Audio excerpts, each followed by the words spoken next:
বিজেপির মন্ডল নেতারা আছেন, কথায় কথায় যারা ধন্যবাদ র্যালি করেন, ডিজেলের দাম বাড়লো, পেট্রোলের দাম বাড়লো, দুধের দাম বাড়লো, রান্নার গ্যাসের দাম বাড়লো, সিএনজির দাম বাড়লো, ওই বাণিজ্যিক গ্যাসের দাম 2000 টাকা সিলিন্ডার প্রতি বাড়লো।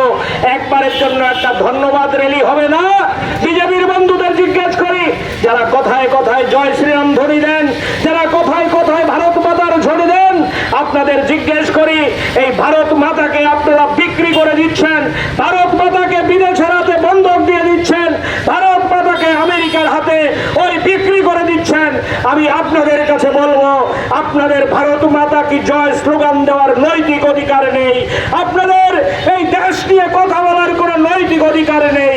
আপনাদের প্রধানমন্ত্রী আমাদের দেশকে আমেরিকার ডোনাল্ড ট্রাম্পের কাছে বিক্রি করে দিয়েছেন।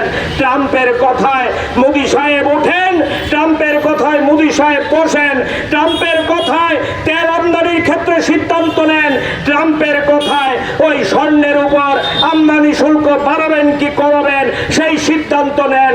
এই দলের নেতারা আগরতলায় স্লোগান দেয় ভারত মাতা কি জয়। পশ্চিম বাংলার মুখ্যমন্ত্রী শপথ নেবেন, হেলিকপ্টার নিয়ে বিশেষ বিমান নিয়ে হাজির হয়েছেন।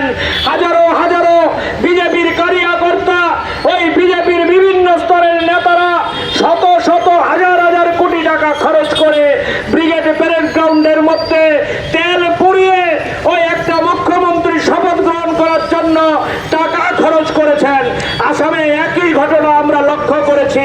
হেমন্ত বিশ্ব শর্মার শপথ গ্রহণে আমাদের রাজ্যের মুখ্যমন্ত্রী থেকে শুরু করে গোটা দেশের তাবর তাবর নেতারা তেল পুড়িয়ে গিয়ে অমিত শাহ ওই প্রধানমন্ত্রী থেকে শুরু করে সবাই আসাম রাজ্যে গিয়ে আমাদের দেশের কোষাগারের টাকা খরচ করলেন।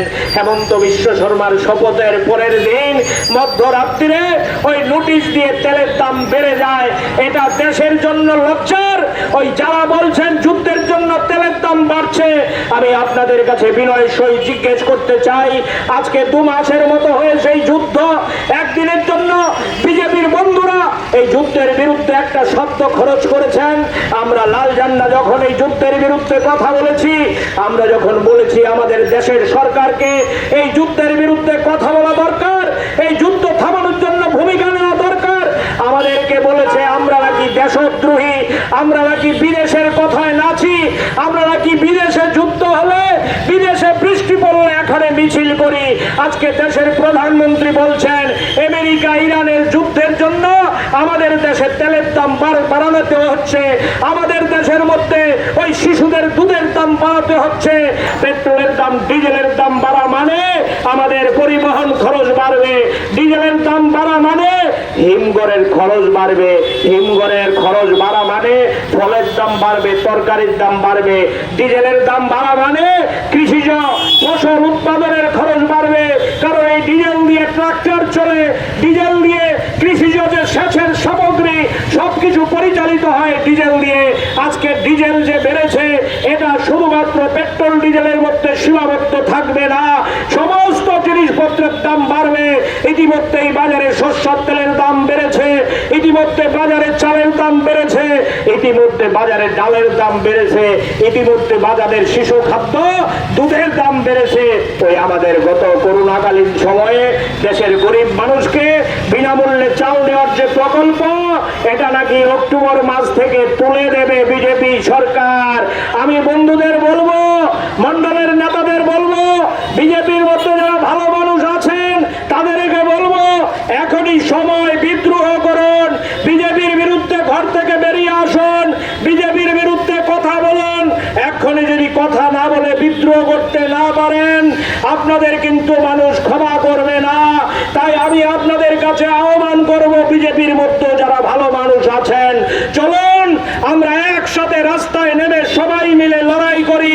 এ লড়াই ভোটের লড়াই না, এ লড়াই কোন নির্বাচনের লড়াই না, এ লড়াই গরিব মানুষকে বাঁচানোর লড়াই, এ লড়াই গরিব মানুষকে রক্ষা করার লড়াই, এ লড়াই আমাদের ভারতবর্ষের মানচিত্রকে রক্ষা করার লড়াই, এ লড়াই ওই বিজেপির যে দেউলিয়ার রাজনীতি, আমেরিকা জনতাকে খুশি করার রাজনীতি, এই রাজনীতির বিরুদ্ধে লড়াই।